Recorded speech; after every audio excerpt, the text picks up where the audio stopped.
Hi friends, welcome to my channel. మన ఇల్లు అలా ఉంటే లక్ష్మీదేవి ఇంట్లోకి ఎలా వస్తుంది? ఇలా చేస్తేనే కదా అమ్మవారు మన ఇంట్లో అడుగు పెడుతుంది. మీరు మొదటిసారిగా నా వీడియోస్ చూస్తున్నట్లయితే తప్పకుండా లైక్ చేయండి, షేర్ చేయండి, సబ్స్క్రైబ్ చేయండి. పక్కనే ఉన్న బెల్ ఐకాన్ను క్లిక్ చేసి ఆల్ అనే ఆప్షన్ను సెలెక్ట్ చేసుకోండి.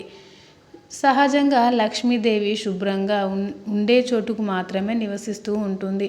ఇల్లు శుభ్రంగా, మనసు పరిశుభ్రంగా ఉండాలి. ముఖ్యంగా స్త్రీలు ఇంట్లో అసలు రోదించకూడదు, అంటే ఏడవకూడదు.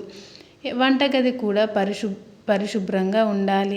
ఎంగిలి గిన్నెలు, కంచాలు లాంటివి రాత్రిపూట అలాగే వదిలేయకూడదు. ఇంట్లో ఎక్కువసేపు నిద్రపోవడం, ముఖ్యంగా సంధ్యావేళ నిద్రపోవడం లాంటివి చేయకూడదు. అంతేకాదు నిత్య దీపారాధన కూడా చేయాలి. కుర్మం అనగా తాబేలు ప్రతిమని ఓ చిన్న ప్లేటులో ఉంచి నీరు పోసి ఈశాన్య భాగాన మాత్రమే పెట్టాలి. తామర వత్తులతో ఒక దీపారాధన లాంటివి చేయడం వలన కూడా దరిద్రం మన దరి చేరదు. తామర వత్తులతో 6 బయట గుమ్మానికి ఇరువైపులా దీపారాధన చేయాలి. నువ్వుల నూనెతో దీపారాధన చేసి పడమర దిక్కున కూడా ఉంచవచ్చు. ఈ దీపారాధన అసుర సంధ్యా వేళలా చేయాలి. తామర వత్తి దీపాలు ఎలా వెలిగించాలో చెబుతాను, మీరు తప్పకుండా చేసి పెట్టండి. సన్నని వత్తులు 13 తీసుకొని వాటిని పేని ఒక వత్తిలాగా తయారు చేసుకోవాలి. ఇలా 8 వత్తులు చేసుకొని ఉంచుకోవాలి.